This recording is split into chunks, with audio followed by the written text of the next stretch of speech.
अब हमें दिखाया जाता है कि वो यूनिवर्स पूरी तरह से बन चुका था, पर वो तो इतना छोटा था कि वो फू के हाथ में आ चुका था, क्योंकि इसके लिए उसे 12 यूनिवर्स, डीमन रेल्म और यहाँ तक कि तोकी बर्ड को भी सेक्रीफाइस करना पड़ा। पर फिर भी आखिरकार मेरा प्लान तो पूरा हो गया। पर जीनो विजिटो उसे रोकने के लिए आ जाता है। हालांकि अब बहुत देर हो चुकी थी। वो बोलता है कि अभी भी मेरा प्लान पूरा नहीं हुआ है, मुझे अभी भी इस यूनिवर्स को एक्सपेंड करना है। इसका मतलब बाकी यूनिवर्स को खत्म होना होगा। तो फू उस नए यूनिवर्स को हवा में छोड़ देता है ताकि वो एक्सपेंड होके सब कुछ निकल जाए। और ये देख के तो टोवा भी हैरान थी कि आखिर फू ऐसा क्यों कर रहा है, क्योंकि ऐसा करने से तो उसके खुद के लोग मारे जाएंगे। डिमिग्रा भी टोवा से बोलता है, तो ये है तुम्हारा किंग जिसे तुम्हारी जान की ही परवाह नहीं है। तुमने उसे इतनी पावर देके बहुत बड़ी गलती कर दी है। पर टोवा उसे चुप रहने के लिए बोलती है, क्योंकि अब उसका कोई हक नहीं कि वो उनके बीच में बोले। और वो रेडी हो जाती है डिमिग्रा से फाइट करने के लिए। हालांकि डिमिग्रा उससे बहुत ज्यादा स्ट्रॉन्ग है और वो यूज करती है अपनी माजिन फॉर्म का। पर तभी बीच में आती है रोबेलू।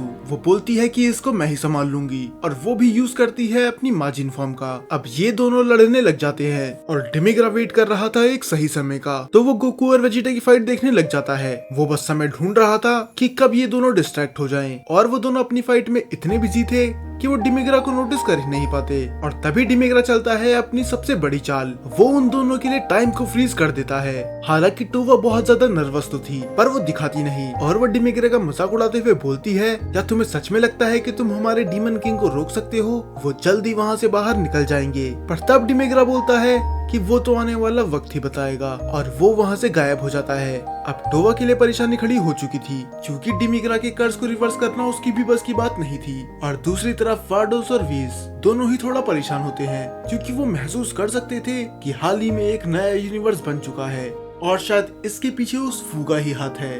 तब वार्डोस पूछती है कि गोकू और वेजिटा तो उसके पीछे गए थे ना, तो आखिरकार वो दोनों है कहाँ? अब वीज गोकू की पावर महसूस करता है, और हमें दिखाया जाता है कि गोकू फंसा होता है उसी छोटे यूनिवर्स के अंदर। और ये यूनिवर्स अंदर से बहुत ज्यादा बड़ा था, मानो पूरा यूनिवर्स 7 का रेप्लिका। फिर हमें दिखाया जाता है कि उस यूनिवर्स में गोकू अकेला नहीं है। उस पे नजर रख रहा था एक मिस्टीरियस कैरेक्टर, जिसका चेहरा पूरी तरह से ढका हुआ था। और वो मिस्टीरियस कैरेक्टर देखता है कि गोकू के पीछे पड़ी होती है फ्रीजा फोर्स, जो लगातार उस पे हमला कर रहे थे। गोकू को कुछ समझ में नहीं आता कि वो है किधर, और भला ये लोग इसके पीछे क्यों पड़े हुए हैं। तब ट्रंक्स किसी तरह उससे कांटेक्ट कर लेता है, और वो उसे बताता है कि यही है फू का बनाया हुआ नया यूनिवर्स। ये बिल्कुल वैसा ही है जैसा हमारा यूनिवर्स हुआ करता था। ये यूनिवर्स बिल्कुल यूनिवर्स 7 का डुप्लीकेट है, और बस डुप्लीकेट ही नहीं, ये दोनों यूनिवर्स एक दूसरे से कनेक्टेड भी हैं। इसका मतलब अगर तुमने यहाँ पर बिल्डिंग डिस्ट्रॉय करी, तो वो यूनिवर्स 7 में भी डिस्ट्रॉय हो जाएगी। तो तुम्हें थोड़ा संभल के रहना होगा। गोकू को अभी भी कुछ समझ में नहीं आता कि आखिर ये दोनों यूनिवर्स कनेक्टेड हुए कैसे, और मैं यहाँ पर कैसे फंस गया। पर इतनी देर में वो कुछ समझ पाता। बाहर आ जाते हैं फ्रीजा और कूलर, जो दोनों ही उस पे अटैक कर देते हैं। अब गोकू को इन दोनों से इस तरह लड़ना था कि ये जगह डिस्ट्रॉय ना हो जाए, वरना उसका खुद का प्लेनेट भी डिस्ट्रॉय हो जाएगा। और ये दो लोग उस पे भारी पड़ रहे थे। पर तभी उसकी मदद करने आ जाता है हार्ट्स। गोकू उससे पूछता है कि आखिर तुम जिंदा कैसे हो, हमने तो तुम्हें जान से मार दिया था। पर वो बताता है कि अफसोस में जिंदा नहीं हूँ, मुझे डिमिग्रा ने छुड़ाया है ताकि हम फू को हरा सकें। हाँ, मानता हूँ कि मैं भी पहले फू के साथ ही था, पर उसने मुझे भी धोखा दे दिया, तो उसे हराने के लिए मुझे तुम्हारी मदद की जरूरत है। अब गोकू के पास ज्यादा ऑप्शन थे नहीं, तो वो हार्ट्स की मदद ले ही लेता है, और वो दोनों लड़ने लग जाते हैं फ्रीजा और कूलर से, और गोकू बन जाता है अल्ट्रा इंस्टिंक्ट। पता नहीं ये इस सीरीज में इसका कितनी बार यूज कर चुका है। तो अब फ्रीजा और कूलर पिट रहे थे, तो कोई उन्हें दे देता है डार्क ड्रैगन बॉल, जिनसे उनकी पावर 100 गुना ज्यादा बढ़ जाती है। और फिर हमें पता चलता है कि एक और मिस्टीरियस कैरेक्टर आ चुका है, और हाँ, ये पहले वाले से बिल्कुल अलग है, जो इन्हें पावर दे रहा है डार्क ड्रैगन बॉल की। अब ये पावर मिलने के बाद उनका दिमाग उनके काबू में था ही नहीं, वो पूरी तरह से पागल हो चुके थे। गोकू हार्ट से पूछता है कि आखिर ये चीज है क्या, मानो इन दोनों की पावर 1000 गुना ज्यादा बढ़ गई हो। तब हार्ट्स उसे बताता है कि जिस तरह तुम्हारे यूनिवर्स में है ड्रैगन बॉल, वैसे ही डीमन वर्ल्ड में होती है डार्क ड्रैगन बॉल, जिसको अगर किसी पर्सन के साथ फ्यूज कर दिया तो उसकी पावर बहुत ज्यादा बढ़ जाएगी, पर उसका खुद का कंट्रोल उसके दिमाग पे नहीं रहेगा। अचानक से ही बीच में आ जाता है ब्रोली। ब्रोली भी गोकू के साथ इसी यूनिवर्स में फंस चुका था। तब हार्ट्स बोलता है कि आखिर कितने लोग हैं जो इस यूनिवर्स में फंस रखे हैं। अभी तो उसको वेजिटा के बारे में भी नहीं पता, क्योंकि वो भी इस यूनिवर्स में फंस चुका है। पर हार्ट्स का सबसे बड़ा सवाल ये था कि ये हमारा दोस्त है या फिर दुश्मन। और हार्ट्स को उसका जवाब तभी मिल जाता है क्योंकि पहले तो ब्रोली हार्ट्स और गोकू को पंच करता है और बाद में वो मारने चली जाता है कूलर और फ्रीजा को। डार्क ड्रैगन बॉल की पावर होने के बावजूद भी वो ब्रोली को नहीं हरा पाते और ये सारी फाइट वो मिस्टीरियस कैरेक्टर ऊपर से खड़े होकर देख रहा था। पर अचानक से ही वो मिस्टीरियस कैरेक्टर आता है जिसे हमने एपिसोड की शुरुआत में देखा था। वो भी फ्रीजा और कूलर पे भारी पड़ रहा था और बस इतना ही नहीं, वो तो अपनी किसी तरह स्किल से उनके अंदर से उन ड्रैगन बॉल को भी निकाल देता है, जिसे देख के दूसरा मिस्टीरियस कैरेक्टर भी चौंक जाता है। और इसके बाद वो मिस्टीरियस कैरेक्टर चैलेंज करता है ब्रोली को, पर इधर ज्यादा डिस्ट्रैक्शन ना हो तो वो उसे वहाँ से दूर लेके चली जाता है। और हार्ट्स बोलता है कि ये सच में बहुत ज्यादा अजीब था क्योंकि वो पर्सन जो भी था मैं उसका माइंड रीड नहीं कर पाया। और हार्ट्स देखता है उस दूसरे मिस्टीरियस कैरेक्टर को और वो बोलता है कि तुम्हारा क्या तुम फू के नए पेट हो जो उसके कहने पे ये सब कर रहा है। और वो बोलता है कि मैं किसके साथ हूँ या फिर किसके साथ नहीं, इससे तुम्हारा कोई लेना देना नहीं है। और वो वहाँ से गायब हो जाता है और हार्ट्स दे देता है गोकू को सेंजू बीन। हार्ट्स बोलता है कि मैंने पिछली बार की फाइट में तुम्हारा माइंड रीड कर लिया था और मुझे पता चला इस सेंजू बीन के बारे में और ये दोनों यूनिवर्स सेम है, तो मुझे यहाँ पर सेंजू बीन आराम से मिल गई।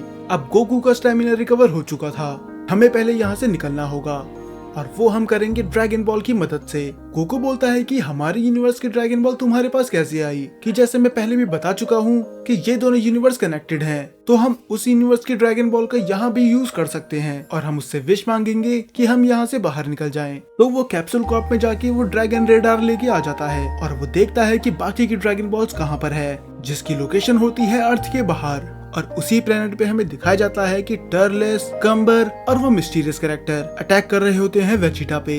पर किसी तरह वेजिटा उन दोनों के सामने टिक जाता है, थोड़ी देर ही सही। अब जैसे ही कम्बर वेजिटा का खेल खत्म करने वाला था, बीच में टर्लेस उसी पे अटैक कर देता है और वो बोलता है कि अभी तुम्हारी लड़ाई मुझसे है, क्योंकि उस ट्री से फ्रूट खाने के बाद मुझ में बहुत पावर आ चुकी है और मैं देखना चाहता हूँ कि ये पावर कितनी है। तो आ जाओ, मुझे अपनी पूरी पावर दिखाओ। और अब वो दोनों फाइट करने लग जाते हैं और इसी बीच में आ जाते हैं हार्ट्स और गोकू और तभी वो मिस्टीरियस कैरेक्टर बन जाता है सुपर सैयन रोजे। इसका मतलब इतने टाइम से ये मिस्टीरियस कैरेक्टर जामासु ही था, जो हमें देख के ही पता लग रहा था। जामासु बोलता है कि तुम्हें हराने के बाद मैं और भी ज्यादा स्ट्रॉन्ग हो जाऊंगा और मुझे मिल जाएगी तुम्हारी पावर भी। और वेजिटा बोलता है कि ये लोग कम थे कि अब ब्लैक भी यहाँ पर आ गया। अब टर्लेस वेजिटा और कम्बर दोनों को ही मार रहा था। तब टर्लेस बोलता है कि तुम्हें शर्म आनी चाहिए, तुम हायर रैंक सेयन हो पर फिर भी तुम इस कम्बर को नहीं हरा पा रहे। कैसा रहेगा कि अगर मैं तुम्हें अपनी थोड़ी पावर दे दूं? और वो अपनी ईवल पावर उसे दे देता है, जिससे वेजिटा का माइंड पूरी तरह से करप्ट हो जाएगा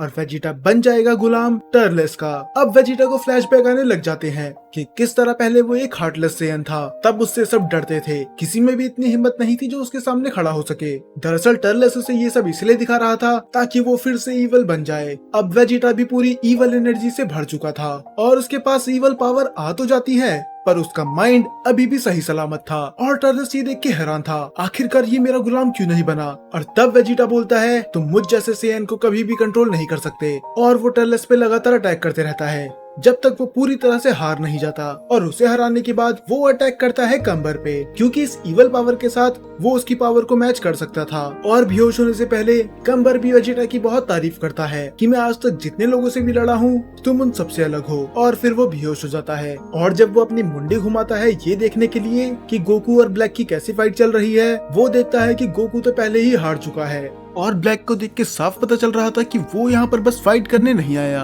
वो यहाँ पर आया है गोकू को जान से मारने के लिए। वेजिटा उससे बोलता है कि कैकरॉट से दूर रहो, पर ब्लैक बोलता है कि मुझे तुमसे फाइट करने की जरूरत नहीं है, फू ने मुझे तुम्हारा फ्यूचर पहले ही बता दिया था। उसने कहा था कि इस मोमेंट पे तुम्हारी बॉडी की लिमिट खत्म हो जाएगी और तुम यहीं पर बेहोश हो जाओगे। वेजिटा बोलता है कि तुम क्या बकवास कर रहे हो, मैं इतनी जल्दी हार नहीं मानने वाला। फिर वेजिटा पूछता है कि तुम जिंदा हो कैसे, तुम्हें तो ज़ेनोसामा ने इरेज कर दिया था ना। तब वो बोलता है कि मैं उस टाइमलाइन से हूँ जब उस ज़ेनो ने हमें इरेज नहीं करा था। और सबसे शॉकिंग बात तो ये अब बताने वाला था कि एक सेयन की बॉडी पे कब्जा करना इतना ज्यादा आसान नहीं होता। तो मैं अलग अलग टाइमलाइन में गया और मैं लड़ा अलग अलग टाइमलाइन के गोकू से और मैंने उन सबको ही जान से मार दिया बस अपनी पावर चेक करने के लिए। और तुम्हारे टाइमलाइन के गोकू के साथ मेरी 100वीं फाइट है। इसका मतलब गोकू ब्लैक 99 बार गोकू को जान से मार चुका है अलग अलग टाइमलाइन में। और हमारे टाइमलाइन के गोकू को मारने के बाद इसकी सेंचुरी पूरी हो जाएगी। तब गोकू ब्लैक बोलता है कि इतनी फाइट करने के बाद मेरी बॉडी बहुत ज्यादा स्ट्रांग हो चुकी है और मुझे बहुत ज्यादा एक्सपीरियंस भी मिल चुका है, पर अफसोस मैं ये तुम पे ट्राई नहीं कर सकता क्योंकि तुम्हारी बॉडी जल्दी ही गिव अप कर देगी। और जैसा वो बोलता है वैसा ही होता है। वेजिटा जमीन पे गिर जाता है। अब उसके पास इतनी पावर नहीं थी कि वो खड़ा भी हो सके। और तब ब्लैक बोलता है कि अब तुम्हारा खेल यहीं पर खत्म होगा, पर अचानक से ही वो रुक जाता है क्योंकि उसे डर महसूस होता है। हाँ, हालांकि वो गोकू को लगभग 100 बार मार चुका है अलग अलग टाइमलाइन में, पर इस टाइमलाइन की गोकू की एनर्जी कुछ ज्यादा ही अलग थी क्योंकि अब वो बन चुका था अल्ट्रा इंस्टिंक्ट। पता नहीं एक ही दिन में कितनी बार। अब ब्लैक डर चुका था। वो उस पर अटैक करने की कोशिश करता है पर गोकू आराम से बच जाता है। उसने अभी तक जितने गोकू से भी फाइट करी थी ये उन सबसे ज्यादा फास्ट और सबसे ज्यादा स्ट्रॉन्ग था। पर ब्लैक भी इतनी जल्दी हार नहीं मान सकता था। उसके पास भी सालों का एक्सपीरियंस था। और तब गोकू ब्लैक बोलता है कि मैंने कभी सपने में भी नहीं सोचा था कि तुम इतने ज्यादा पावरफुल हो सकते हो, पर तुम एक चीज भूल रहे हो कि मेरे पास भी तुम्हारी ही बॉडी है। इसका मतलब मैं भी इस पावर लेवल तक पहुंच सकता हूँ, बस मुझे और ट्रेनिंग की जरूरत है। और वो सभी जगह डिस्ट्रॉय करने लग जाता है इसी उम्मीद में कि गोकू, वेजिटा और बाकी सब इसमें मर जाएं और ब्लैक यहाँ से आराम से भाग सके। उसे पता होता है कि गोकू उस पर अटैक नहीं करेगा जब तक बाकियों की जान खतरे में है। और हार्ट्स बचा लेता है कम्बर को। वो बोलता है कि तुम्हारे लिए मेरे पास कुछ और प्लान्स हैं। और उसे वहाँ पर एक चमकीली चीज भी दिखती है। वो क्या थी उसे नहीं पता। तो अब गोकू ब्लैक से फाइट ना करके वो जाता है वेजिटा और बाकी सबके पास ताकि वो सब यहाँ से निकल सके। पर अभी भी एक मुसीबत थी। आखिरकार गोकू टेलीपोर्ट कैसे करेगा जब अर्थ पे कोई है ही नहीं, क्योंकि टेलीपोर्ट होने के लिए उसे बहुत मैसिव एनर्जी की जरूरत है। पर तभी वहाँ पर आ जाता है सेल। अब ये बोलते हैं कि ब्लैक कम था जो अब ये भी यहाँ पर आ गया, पर अच्छी बात ये थी कि ये यहाँ पर इनकी मदद करने आया था। तब सेल बताता है कि मुझे भी उन माजिन्स ने आजाद करा है जैसे हार्ट्स को करा था, और बदले में वो चाहते हैं कि मैं तुम्हारी मदद करूं। तो अपनी इंस्टेंट ट्रांसमिशन की मदद से सेल उन सबको वहां से टेलीपोर्ट कर देता है और वो प्लेनेट डिस्ट्रॉय हो जाता है। तब गोकू वेजिटा पूछते हैं कि आखिर तुम किन लोगों की बात कर रहे हो, किन ने तुम्हें आजाद करवाया और हमारी मदद करके तुम्हें मिलेगा क्या। सब सेल बोलता है कि ये सब सवाल तुम उन्हीं से पूछ लो जिनने तुम्हारी मदद करी है। और वो पीछे मुड़ के देखते हैं तो वो हैरान हो जाते हैं। फिर हमें दिखाया जाता है कि वहाँ पर नंबर 17, 18, माजिन साल्सा, माजिन पुल्टीन और फाइनली फॉर्मर डीमन शरूम भी होता है। दरअसल इन सब का लीडर ही था शरूम। और वो बताता है कि किस तरह ब्लैक ने पूरे यूनिवर्स में ही केओस कर रखा है। वो अपने जीरो मोटल प्लान की वजह से सबको जान से मार रहा है। तब गोकू और वेजिटा बोलते हैं कि हमें उसे जल्दी रोकना ही होगा, इससे पहले वो किसी और की जान ले। पर सेल साफ मना कर देता है कि मेरा प्लान था बस तुम्हें वहाँ से बाहर निकालने का, इससे आगे मैं तुम्हारी कोई मदद नहीं कर सकता। और वो अपने मन में सोचता है कि जैसे ही मुझे अपनी असली बॉडी वापस मिलेगी मैं सबसे पहले तुम दोनों को ही मारूंगा। पर हार्ट्स उसका माइंड रीड कर लेता है और वो बोलता है कि जो तुम सोच रहे हो मैं भी वही सोच रहा हूँ, पर फिलहाल के लिए हमें वही करना होगा जो ये कहेंगे क्योंकि हमें ब्लैक को हराना है। तब गोहान बोलता है कि अल्ट्रा इंस्टिंक्ट का क्या, अगर आप उसका यूज करोगे तो आप ब्लैक को आराम से हरा दोगे। पर गोकू बोलता है कि ये इतना आसान नहीं होने वाला क्योंकि अल्ट्रा इंस्टिंक्ट को कैसे यूज करना है वो मेरे बस में नहीं होता और मेरे पास इतना टाइम नहीं है कि मैं ट्रेनिंग करके उस चीज को इम्प्रूव कर सकूं। तब शोरूम बोलता है कि अगर तुम्हें ट्रेनिंग के लिए टाइम चाहिए ही तो इसमें तुम्हारी मदद मैं कर सकता हूँ। और वो एक पोर्टल खोलता है और वो उसे समझाता है कि ये तुम्हारे room of spirit and time की तरह ही है, मतलब इनके वर्जन का हाइपरबोलिक टाइम चैम्बर, जहाँ पर तुम सालों तक ट्रेनिंग कर सकते हो पर यहाँ पर ज्यादा समय नहीं बीतेगा। तो गोकू और वेजिटा उस चीज के अंदर चले जाते हैं। अब यहाँ पर इनके पास बहुत सारा समय था ट्रेनिंग करने का और इस ट्रेनिंग को और ज्यादा बेहतर बनाने के लिए शरूम वहाँ पर बहुत सारे एलिमेंट डाल देता है, यानी कि वो सारे अपोनेंट जिनसे गोकू और वेजिटा पहले लड़ चुके हैं। और दूसरी तरफ ब्लैक अपनी पूरी तैयारी कर रहा था जिसमें वो सभी मॉर्टल्स को जान से मार देगा और ये काम वो बहुत आराम से कर सकता है इस फेक यूनिवर्स की मदद से, क्योंकि अगर यहाँ वो उन्हें मारेगा तो वो रियल यूनिवर्स में भी मर जाएंगे। पर अचानक से ही वही मिस्टीरियस कैरेक्टर उस पर अटैक कर देता है और वो मिस्टीरियस कैरेक्टर बताता है कि तुम्हारा जीरो मॉडल प्लान बिल्कुल ही बकवास है, तुम ये डिसाइड नहीं कर सकते कि कौन जिएगा या फिर कौन मरेगा। और वो मिस्टीरियस कैरेक्टर बन जाता है सुपर सेयन, मतलब ये भी एक सेयन ही है। और ब्लैक और वो मिस्टीरियस कैरेक्टर दोनों फाइट करने लग जाते हैं और इस फाइट की एनर्जी इतनी ज्यादा थी कि गोहान और बाकी सब ये सेंस कर सकते थे तो इसीलिए गोहान बोलता है कि हमें इस पोर्टल की रक्षा करनी होगी ताकि कोई भी वेजिटा और डैड को डिस्टर्ब ना कर सके। तभी वहाँ पर आ जाता है डॉक्टर डब्ल्यू और वो बोलता है शायद मैं ऐसा ना होने दूं, और वो भी ट्रांसफॉर्म हो जाता है ताकि वो गोकू और वेजिटा को रोक सके। पर गोहान ऐसा नहीं होने देता, वो भी फाइट करते रहता है। अब यहाँ पर दो जगह फाइट चल रही थी, डॉक्टर डब्ल्यू और गोहान की, और दूसरी जगह उस मिस्टीरियस कैरेक्टर और ब्लैक की। वो मिस्टीरियस कैरेक्टर भी इतना ज्यादा स्ट्रॉन्ग था कि ब्लैक को यूज करना पड़ता है सुपर सेन 3 रोजे। तब ब्लैक बोलता है कि तुम भी पावरफुल हो, पर इतने नहीं कि तुम मुझे हरा सको, मेरे पास सालों का एक्सपीरियंस है। और वो इस मिस्टीरियस कैरेक्टर को जान से मारने ही वाला था, पर तभी वहाँ पर आ जाते हैं गोकू और वेजिटा। हालांकि अभी ज्यादा समय नहीं हुआ था, पर उस टाइम चैम्बर के अंदर सालों बीत चुके थे और अब ये मास्टर कर चुके थे अपनी अपनी टेक्निक्स। गोकू ने मास्टर कर ली थी अपनी अल्ट्रा इंस्टिंक्ट और वेजिटा ने कर ली थी वो इवल सुपर सेन फॉर्म। अब वो मिस्टीरियस कैरेक्टर बोलता है कि मैंने अच्छा ही किया कि मैं इधर आ गया, कम से कम तुम्हें ये टेक्निक मास्टर करने का टाइम तो मिल गया, पर अब मेरा काम यहाँ पर खत्म हो चुका है, अब बाकी चीज तुम संभालो। और हम देख सकते थे कि गोकू ब्लैक का मास्क टूट रहा था, और अगर वो पूरी तरह से टूट गया तो वो इरेज हो जाएगा।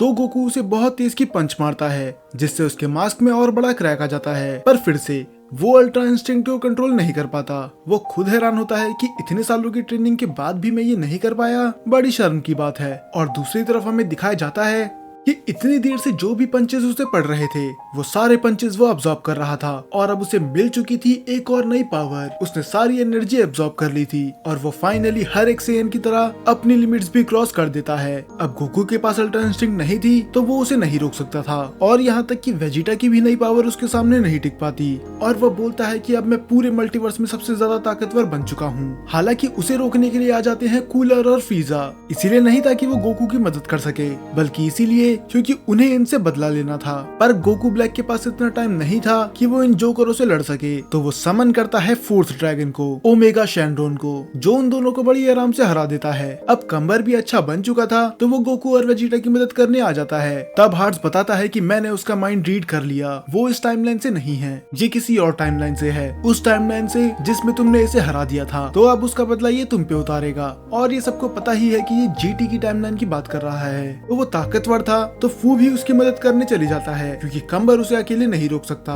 तब वेजिटा बोलता है कि इससे फर्क नहीं पड़ता कि हमारी कितनी भी लोग मदद क्यों ना करें, हमें ये भी ध्यान में रखना है कि ये सिटी तबाह ना हो जाए, क्योंकि अगर ऐसा हुआ तो हमारा ओरिजिनल यूनिवर्स भी तबाह हो जाएगा। तब गोकू बोलता है कि फ्यूजन के अलावा फिर और कोई रास्ता है ही नहीं। हाँ, हालांकि वेजिटा फ्यूजन के लिए 10 बार मना कर चुका होगा, पर अभी हालात सच में बहुत ज्यादा बुरे थे, तो वो मान जाता है। तो अब फाइनली सुपर सेन ब्लू गोजिटा बनके वो उसके मुंह पे मारता है बहुत जोर का पंच, पर उस पंच का उतना फायदा नहीं होता, क्योंकि ब्लैक बहुत जल्दी रीजनरेट कर देता है, और वो बोलता है कि मेरी पावर गॉड से भी बहुत ज्यादा हो चुकी है, तुम मुझे नहीं हरा सकते। पर ये सुन के भी मानो गोजिटा को कुछ फर्क पड़ता ही नहीं। वो बोलता है कि वो तो देखी जाएगी, और वो उस पे अटैक करना जारी रखता है। गोजिटा की स्पीड बहुत ही ज्यादा थी, खुद ब्लैक भी हैरान था कि आखिरकार ये कैसे कर रहा है। इतनी पावर हासिल करने के बाद भी वो गोजिटा के सामने नहीं टिक पा रहा होता। यहाँ तक कि गोल्डन फ्रीजा भी हैरान था कि आखिर इन सेन की दिक्कत क्या है, ये आखिर इतनी पावर लाते कहां से हैं। अब गोजिटा ने ब्लैक को इतना मार दिया था कि उसकी रीजनरेशन पावर काम ही नहीं करती, और उसका मास्क भी लगभग टूटने ही वाला था। तो अब वो करो या मरो वाली सिचुएशन में फंस चुका था, या तो वो गोजिटा को मार दे या फिर गोजिटा उसे। तो वो पूरी पावर से गोजिटा को पंच मारने जाता है, पर गोजिटा वो वापस पंच करता है उसके फेस पे, जिससे ब्लैक का मास्क पूरी तरह से टूट जाता है, और फाइनली वो इस यूनिवर्स से हमेशा हमेशा के लिए इरेज हो जाता है, और गोकू वेजिटा अलग हो जाते हैं। फिर हमें दिखाया जाता है कि उसके मरने के बाद ओमेगा शैंड्रोन भी गायब हो जाता है, और उस मिस्टीरियस कैरेक्टर के हाथ लग जाते हैं सातों के साथ ड्रैगन बॉल्स, और वो उसकी मदद से गोकू और बाकी लोगों को वहाँ पर भेज देता है जहाँ से वो आए थे, यानी कि यूनिवर्स ट्री के पास। और गोकू देखता है कि वहाँ पर एक बच्चा बैठा हुआ होता है, पर वो बच्चा बहुत ही ज्यादा फेमिलियर लग रहा था, मानो वो उसे जानता है, और ये बच्चा कोई और नहीं था, फू। पर आखिर फू एक बच्चा कैसे बन गया, और ये डिमिग्रा के टाइम प्रिजन से बाहर निकला तो निकला कैसे। तब फू बताता है कि उस डिमिग्रा ने मुझे टाइम प्रिजन में कैद कर दिया था, पर लकीली मेरे पास था डोगी डोगी बर्ड, जिसके लिए टाइम मैटर करता ही नहीं है। तो उसने अपनी पावर से मुझे उस प्रिजन से बाहर निकाला और बाद में मैं फ्यूज हो गया उसके साथ ही, जिससे फिर से कोई भी मुझे टाइम प्रिजन में कैद नहीं कर सकता। और वहाँ पर आ जाता है सुपर सीएन 4 ब्रोली भी उन्हें मारने के लिए। अब ये फू और ब्रोली से एक साथ तो नहीं लड़ सकते थे, तो उनकी मदद करने के लिए फिर से आ जाते हैं हार्ट्स और कंबर। ब्रोली कंबर से ज्यादा स्ट्रॉन्ग था और ये अच्छी चीज भी थी, क्योंकि अब कंबर को फाइट करने में और भी ज्यादा मजा आ रहा था। और उसकी मदद करता है हार्ट्स भी, और फू हार्ट्स को देखते हुए बोलता है तो तुमने अब उन लोगों को ज्वाइन कर लिया, खैर अब कुछ फर्क नहीं पड़ता क्योंकि मुझे तुम्हारी जरूरत नहीं है। और वो गोकू और वेजिटा पे अटैक करना जारी रखता है, और वो दोनों कर चुके थे फ्यूजन। एक बन गया था जीनो गोजिटा और एक बना था सुपर सेन ब्लू गोजिटा। वो दोनों उन पे अटैक करने जाते हैं, पर फू के पास अब टाइम मैनिपुलेशन की टेक्निक थी और वो बहुत ज्यादा पावरफुल हो चुका था, तो वो किसी तरह अपनी पावर से उन लोगों को डिफ्यूज कर देता है ताकि वो फ्यूजन का यूज ना कर सके। पर फू को पता था कि अगर उनने उसे ऐसे ही छोड़ दिया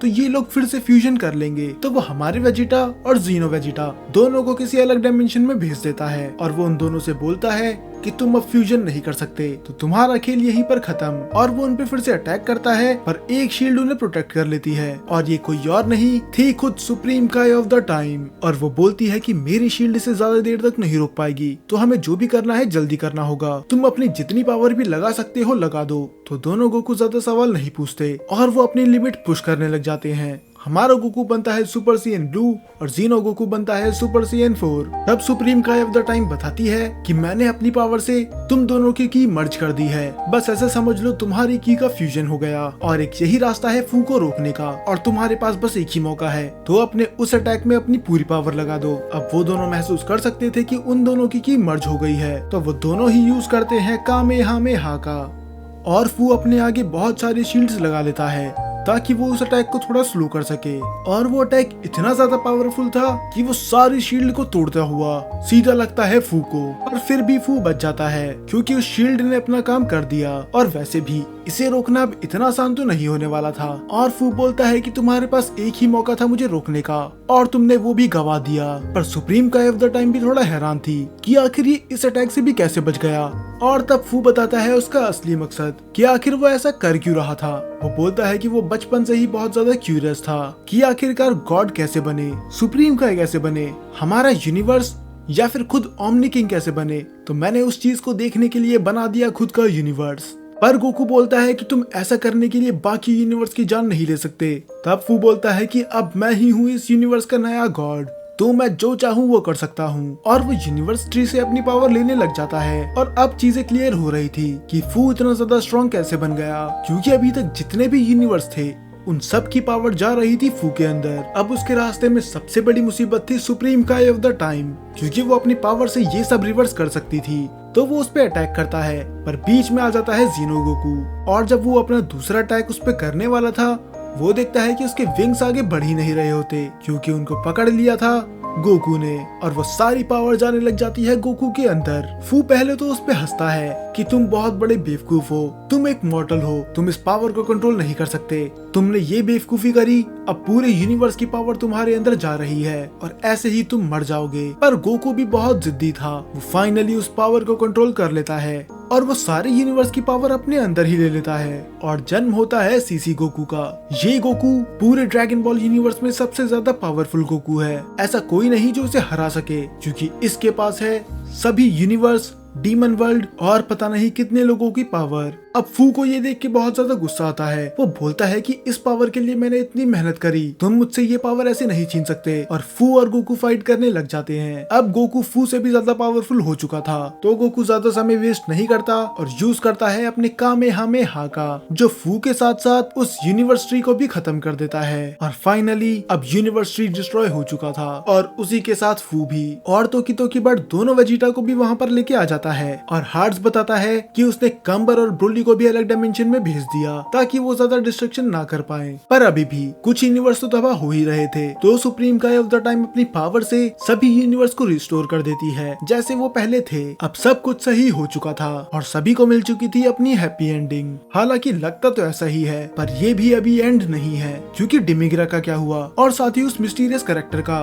तो दरअसल अभी बस फू का चैप्टर एंड हुआ है, अब स्टार्ट होने वाली थी असली टाइम वॉर। और फिर हमें दिखाया जाता है कि वो मिस्टीरियस कैरेक्टर अपने बॉस को रिपोर्ट कर रहा था कि मैंने उस नकली यूनिवर्स को बनने से रोक दिया। तब वो बोलती है कि अच्छी बात है, अब समय आ चुका है मेरे इस जंग के मैदान में कदम रखने का। और हमें रिवील होता है कि ये कोई और नहीं होती है फॉर्मर सुप्रीम काय ऑफ द टाइम, ईओस। और अगर आपने मेरे पुराने शॉट्स देख रखे हैं तो आपको पता ही होगा कि ये कौन है और कितनी ज्यादा पावरफुल है। पर आज के लिए फिलहाल इतना ही। इसकी स्टोरी का चैप्टर हम चालू करेंगे किसी और दिन।